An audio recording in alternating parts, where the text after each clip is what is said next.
Então, olha só que legal. Cérebros de humanos e cães entram em sincronia com troca de olhares. Eu selecionei essa matéria. Ui, peraí. Porque fala do meu doutorado um pouquinho. Eu não fiz esse estudo, né? Mas eu usei muito a técnica que eles usaram aqui. Eu vou explicar para vocês. Então, o estudo é muito inicial. A gente precisa ainda trabalhar um pouco mais sobre esse estudo, tá? Tem alguns poréns aqui, mas eu trouxe por causa dessa técnica mesmo. Então vamos ler aqui, ó. Pesquisadores chineses descobriram que pode ser estabelecida uma sincronização da atividade cerebral entre humanos e cães. O estudo publicado em 11 de setembro na revista Advanced Science sugere que formamos conexões neurológicas profundas com nossos pets. Ao analisarem exames de eletroencefalografia, EEG, o que é essa técnica? São uns eletrodos, que é a mesma coisa que faz. Quem já fez exame de sono na clínica sabe como é que é. Então tem uns eletrodos, umas plaquinhas de metal, aí vai colocando em partes específicas do cérebro. E como que coloca, né? Coloca uma pastinha branca, e essa pastinha, quando você coloca assim, ela, depois de 2 minutos, ela tá seca. Então é só uma pastinha mesmo, ela não gruda para sempre, não machuca a pele nem nada. Na hora que a gente quer tirar, é só colocar um pouquinho de água que ele sai. E isso em cachorros, né? Em seres humanos eu acho que já estão usando um pouquinho diferente. É uma touquinha, mas enfim, não machuca a pele, nada, não dá choque nem nada. Então, ao analisarem exames de eletroencefalografia de humanos e cães, os cientistas observaram que o contato visual e o carinho aumentam a sincronização das regiões frontal e parietal do cérebro de ambos. Observamos que a correlação entre cérebros nas regiões frontal e parietal aumentou significativamente durante o contato visual, explicam os autores de estudo em comunicado. Isso daqui, gente, tem alguns estudos não analisando o cérebro, mas analisando o comportamento com alguns hormônios como ocitocina e cortisol, e percebeu que quando tem esse contato, altera mesmo, tá? E existem neurônios no cérebro que eles são chamados de neurônio espelho. E é exatamente para isso, é para eu olhar o outro e espelhar o que ele está sentindo, o que ele está percebendo, e eu desenvolver um vínculo, eu entender o que ele está querendo falar. Indivíduos com autismo, graus mais avançados, né, níveis mais comprometidos, disfuncionais, eles têm um comprometimento também desses neurônios. Então eles olham para a pessoa, para o cachorro, para o gato, para o passarinho, e não tem essa facilidade de entender. Alguns, né, como eu falei, não são todos os níveis de suporte não, do autismo.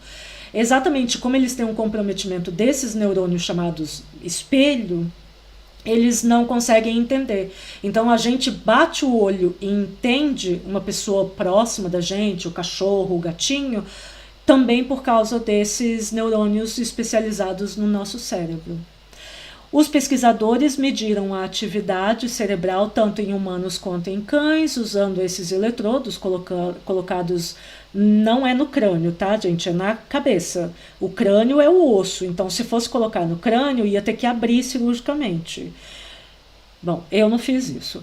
No experimento, 10 cães de raça Beagle foram designados a humanos desconhecidos. É capaz que tenha sido, porque infelizmente eles usam muito cão Beagle como cão de laboratório. Não é legal não, gente. Mas enfim, vamos continuar aqui. Porque eles são mantidos em laboratório, sabe? Eles fazem testes com eles, não é legal, é bem triste a vida deles. Então, foram designados, as duplas conviveram ao longo de 5 dias. 5 dias também é muito pouco tempo, tá? Para começar a desenvolver um vínculo, são pelo menos 2 semanas. O cortisol, existem estudos, eu tenho inclusive já vídeo sobre isso, Existem estudos que mostram que leva pelo menos 2 semanas para o cachorro diminuir o cortisol. Então, o cortisol é um hormônio que a gente sempre tem quando a gente se estressa, quando tem alguma coisa nova, a gente aumenta, então automaticamente aumenta esse nível de cortisol, e aí a gente fica em alerta, pronto para, se der ruim, a gente fugir, ou a gente lutar, enfim, se defender. Esse é o cortisol. Então, o cortisol, para voltar para esse nível básico, ele leva cerca de 2 semanas no cachorro. Então, por isso que o cachorro, quando chega na casa de alguém, ele fica quietinho, paradinho, até parece um pouco apático, é porque ele ainda está se entendendo naquele local. E aí a gente tem que, antes, na verdade, do animalzinho chegar na nossa casa, a gente já tem que começar a preparar a casa, enriquecimento ambiental, uso de feromônio, e procurar um profissional para entender que atividades que são boas, que podem ser feitas. Então é antes mesmo. E durante essas 2 semanas a gente pega um pouquinho mais leve, né? Mas porque a gente entende que aquele animal está se adaptando ainda, mas a gente já começa a mostrar para ele como que é a casa, como que funciona a casa, quais são as regras. Durante o experimento, primeiramente, a dupla humano-cão foi colocada na mesma sala, sem qualquer interação. Isso causa bastante estresse, não só na gente como no animal, tá? Você não ter explicação nenhuma do que está acontecendo, isso causa bastante estresse. Imagina você, né? Sentado numa sala estranha com um estranho e nada acontece. Você fala, meu Deus, que é isso que está acontecendo? Eu fujo, eu rio, eu converso, o que eu faço? Onde que estava aqui? Foi colocado numa sala, depois os pares se encontraram novamente em uma sala e se comunicaram de maneira não verbal. Continuando aqui, de maneira não verbal, por meio de carinhos, e em um terceiro encontro a interação foi por olhares. Todas as interações foram registradas pelo aparelho de eletroencefalografia, eletroencefalograma, enfim. Quando os humanos acariciavam os cães, a região parietal mostrou mais atividade. No cérebro humano, as áreas frontal e parietal estão associadas à atenção conjunta, ou seja, prestar atenção na mesma atividade que está acontecendo. Quando 2 ou mais pessoas prestam atenção no mesmo objeto ou evento ao mesmo tempo. Na pesquisa foi observado que quando os humanos acariciavam os cães e olhavam nos olhos deles, a sincronização cerebral entre ambos se tornava mais intensa, resultando em uma conexão cerebral aumentada. Para entender se a sincronização neural era iniciada pelos humanos ou pelos cães, os cientistas usaram um algoritmo matemático e descobriram que o cérebro humano liderava a sincronia neural. Além disso, com o tempo, a conexão cerebral entre os pares aumentava, sugerindo que eles estavam formando um vínculo. Exatamente. Então, olha só, quando a gente lê um artigo científico ou uma matéria dessa, né, a gente tem que tomar cuidado, porque nem tudo é 100% bom, nem tudo é 100% ruim. Então, como eu tinha falado antes, tem vários contra. Então, é cachorro de laboratório, que por si só já está errado. Eles têm uma qualidade de vida bem ruim no laboratório. Eles passaram muito pouco tempo juntos. Se foi colocado no crânio, estava errado também, porque isso por si só causa um estresse, isso não é legal de acontecer, para os dados científicos mesmo. E machucar um bichinho é desnecessário, mesmo que tenha anestesia, mas todo esse procedimento é muito estressante. Então a gente descarta isso no meio acadêmico, nos resultados, né? Isso tem que ser considerado. E isso é considerado de uma forma negativa. Então, todos esses contra. Mas a gente tem algumas coisas a considerar. De fato, existem estudos, como eu falei, de se acostumar ao ambiente, do cortisol, de a ocitocina facilitar esse vínculo, né?